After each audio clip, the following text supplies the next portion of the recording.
Weapon camos inside of Battlefield 6 have leaked, and they look really good. Now, this is leaked info coming from Battlefield Net and Battlefield Wire.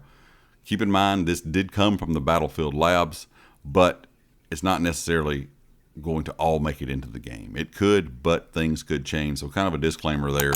When it comes to leaked info, some things may change or be removed or added to before launch. I'm going to let all the camos just kind of play here in the background. There are several different screenshots of them, also some screenshots of them on some of the weapons. I think for the most part, everyone's going to be really happy. You have your base camos here, kind of your normal military patterns, your kind of tiger stripe patterns, your digital patterns, and then you get into some that are a little bit different. You know, your blues and whites and reds and yellows.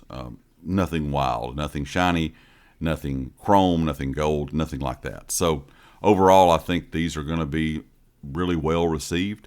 It's going to kind of depend on what we see going forward. We don't know if there's going to be any type of weapon mastery skin. I hope they do that. That was one thing I did like in Battlefield 2042. The skin was all right, but I think Battlefield 6 could adopt that idea and give us some really nice mastery skins for each weapon that can still stay grounded to, you know, a basic camo style. And when it comes to camos on weapons, they can go a little bit wilder, in my opinion. I know some of you may not like that idea. Now, I don't want neons and pinks and golds and things like that, but you can do a little bit more than what they're doing here, just for the simple fact of most people are not going to see your weapon skin. You're the only person that's going to see that. Now, when it comes to a player skin, I understand how everyone can see that, and so that can be a problem. But a weapon skin, as long as it's not anything just too crazy, most players would never even know what weapon skin you had on unless they picked up your gun. So I think they could do something a little bit different than what they're showing here going forward. And I'm sure they will, because they're going to have to come up with new ideas for our Battle Pass, new ideas for seasonal events. So I'm sure we're going to see more things added in, more styles, as long as they keep them, like I said, nothing gold, platinum, pink, neon. I think as long as that's kept out of the game, most everyone in the community will be happy with that. For me personally, they can do a little bit more, but I know some of you may disagree with that. That's perfectly fine. I know a lot of you would like to see just these basic camos in the game, and they kind of keep that theme.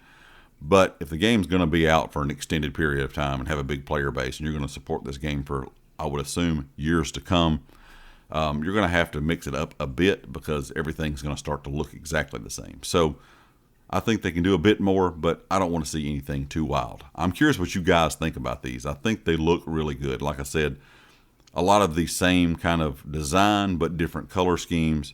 And I think they did a really good job with keeping everything grounded like they said they would. They kept the player skins grounded. I talked about that in a video yesterday. I think those skins look really good, nothing over the top. And these weapon skins look really good as well. Leave me a comment with your thoughts. And of course, I'll catch you all next time. Peace.